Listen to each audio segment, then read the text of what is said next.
حکمرانوں کے بارے میں جو بھی باتیں ہوں گی وہ حکمرانوں تک ضرور پہنچنی چاہیے، کیونکہ حکمران یہاں پہ نہیں آئے،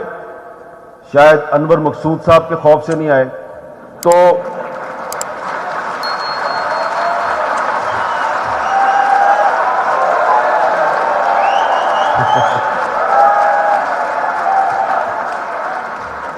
میں نے انور مقصود صاحب کا ذکر کیا، مولا جٹ کا ذکر تو نہیں کیا۔ تو میں آپ کو بتا رہا تھا کہ امجد اسلام امجد صاحب نے خانہ کعبہ کے سامنے بیٹھ کر بہت سی دعائیں مانگی، تو ایک انہوں نے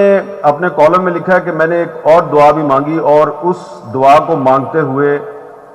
مجھے بڑا اچھا لگا، اور وہ دعا کیا تھی؟ وہ دعا یہ تھی کہ اے اللہ تعالیٰ، وہ تمام لوگ جنہوں نے زندگی میں میرے ساتھ بدسلوکی کی ہے ان سب کو معاف کر دے اور ان کا بھلا کر۔ تو یہ جو ہے نا بات، یہ میں آپ کو ان کی بتانا چاہتا ہوں کہ انہوں نے اپنی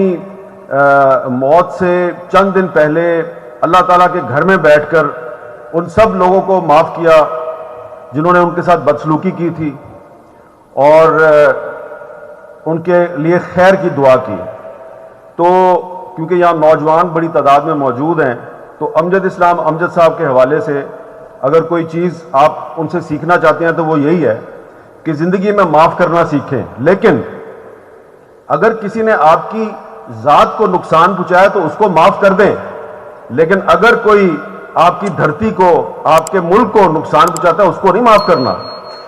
اس کو نہیں معاف کرنا۔ میں احمد شاہ صاحب کو اور ان کی ٹیم کو بڑی مبارکباد پیش کرتا ہوں کہ انہوں نے شہر لاہور میں یہ ادب کا میلہ سجایا، اور جیسا کہ وہ آپ کو بتا رہے تھے کہ وہ کہہ رہے تھے میں سندھ کا بیٹا ہوں، میں کراچی سے آیا ہوں، بڑی اچھی بات ہے، کراچی کے لوگ، سندھ کے لوگ ادھر آئے اور پاکستان کی سب ثقافتوں کو اکٹھا کر کے ایک خوبصورت گلدستہ آپ کے سامنے پیش کر رہے ہیں۔ لیکن میرے پاس ایک سیکرٹ ہے ان کے بارے میں، ہوں تو میں ذات کا صحافی نا، تو شرارت سے باز تو نہیں آؤں گا۔ یہ سندھ کے بیٹے ضرور ہیں، لیکن ان کا گاؤں جو ہے وہ خیبر پختونخوا میں ہے۔ تو یہ گاؤں ان کا خیبر پختونخوا میں ہے، اپنا لیا انہوں نے سندھ کو، اور دل اپنا لاہور کو دینے آئے ہیں۔ تو انہوں نے اپنی ذات میں 3 صوبوں کو اکٹھا کر لیا ہے، اور سٹیج پہ بھی ماشاءاللہ کافی بڑے بڑے لوگ اکٹھے کر لیے ہیں۔ صرف ایک میری چھوٹی سی گزارش ہے، اگر آپ برا نہ منائیں، کہ یہ جو سٹیج ہے نا، اس پر سندھ بھی نظر آ رہا ہے، پنجاب بھی نظر آ رہا ہے، بلوچستان نظر نہیں آ رہا، البتہ ایک لاہوری بلوچ بیٹھا ہوا ہے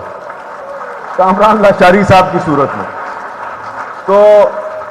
یہ بات میں نے اس لیے کی ہے کہ جب ہم بلوچستان جاتے ہیں یا بلوچستان کے لوگ ہمیں ملتے ہیں تو یہ لاہور والوں کو پتہ ہونا چاہیے، کیونکہ ہم لاہور میں بیٹھے ہیں، آپ کو پتہ ہونا چاہیے کہ آپ کے بارے میں کون کیا سوچتا ہے۔ یہ آپ کو جب تک آپ وہاں نہیں جائیں گے آپ کو پتہ نہیں چلے گا، کیونکہ میڈیا پہ تو آپ کو نہیں پتہ چلے گا، میڈیا جو ہے اس پہ اتنی آزادی نہیں ہے جتنی آپ سمجھتے ہیں، ایک غیر اعلانیہ سینسرشپ چل رہی ہے پاکستان میں۔ اور آپ نے کبھی سنا ہے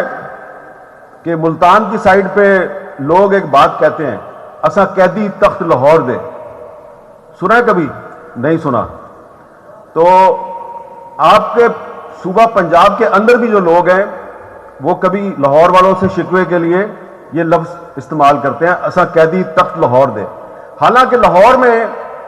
زیادہ تر جو لوگ ہیں وہ اسی قسم کے مسائل کا شکار ہیں جس طرح کے مسائل پشاور میں ہیں، کراچی میں ہیں، ملتان میں ہیں، کوئٹہ میں ہیں، لیکن ایک بالادست طبقہ ہے۔ وہ بالادست طبقہ جو ہے اس کو آپ ظالم کہتے ہیں، اس کی نہ کوئی ذات ہے، اس کا نہ کوئی صوبہ ہے، وہ صرف ایک طبقہ ہے۔ تو یہ جو احمد شاہ صاحب آپ کو کہہ رہے تھے نا کہ انہوں نے کوشش کیا کہ یہ 3 دن جو ہے لوگ بغیر ٹکٹ کے آئیں، اور وہ لوگ زیادہ آئیں جو ٹکٹ خریدنے کی کیپیسٹی نہیں رکھتے، سکت نہیں رکھتے، تو یہ بڑی اچھی بات ہے۔ لیکن احمد شاہ صاحب سے گزارش ہے کہ اگلی دفعہ جب وہ لاہور میں ایسا میلہ سجائیں تو جس طرح وہ کراچی میں بلوچستان والوں کو بلاتے ہیں تو لاہور میں بھی آپ بلوچستان والوں کو بلائیں، اور یہ جو لاہور کے نوجوان ہیں ان کا آپ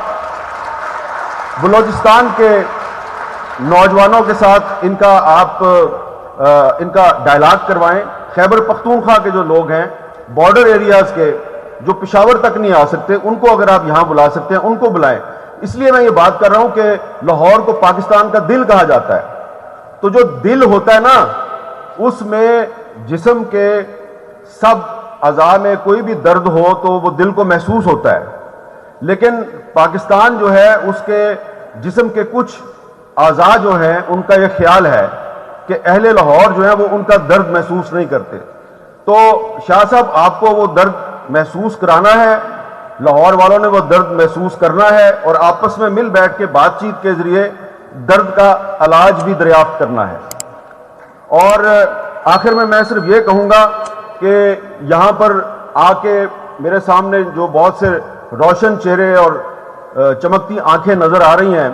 تو اس سے مجھے ایک امید پیدا ہوئی ہے کہ پاکستان کے نوجوان جو ہیں کتنے بھی مشکل حالات ہوں ان کے حوصلے بلند رہتے ہیں،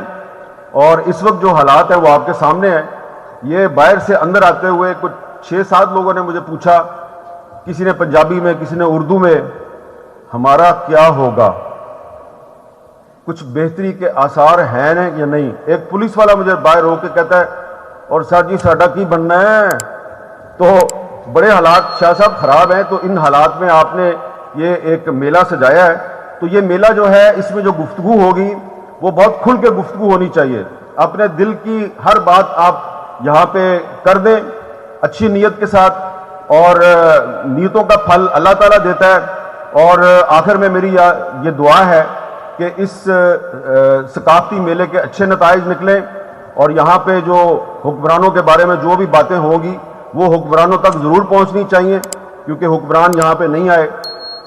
شاید انور مقصود صاحب کے خوف سے نہیں آئے۔ تو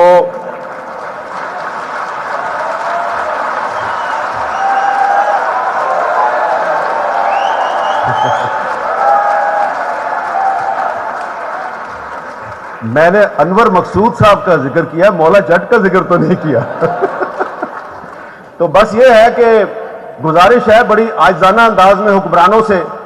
کہ بھائی جان بس کرو، بہت ہو گئی، کچھ صرف اپنا نہ سوچو، ملک و قوم کا بھی سوچو، ورنہ انور مقصود صاحب تو بیٹھے ہیں نا یہاں پہ۔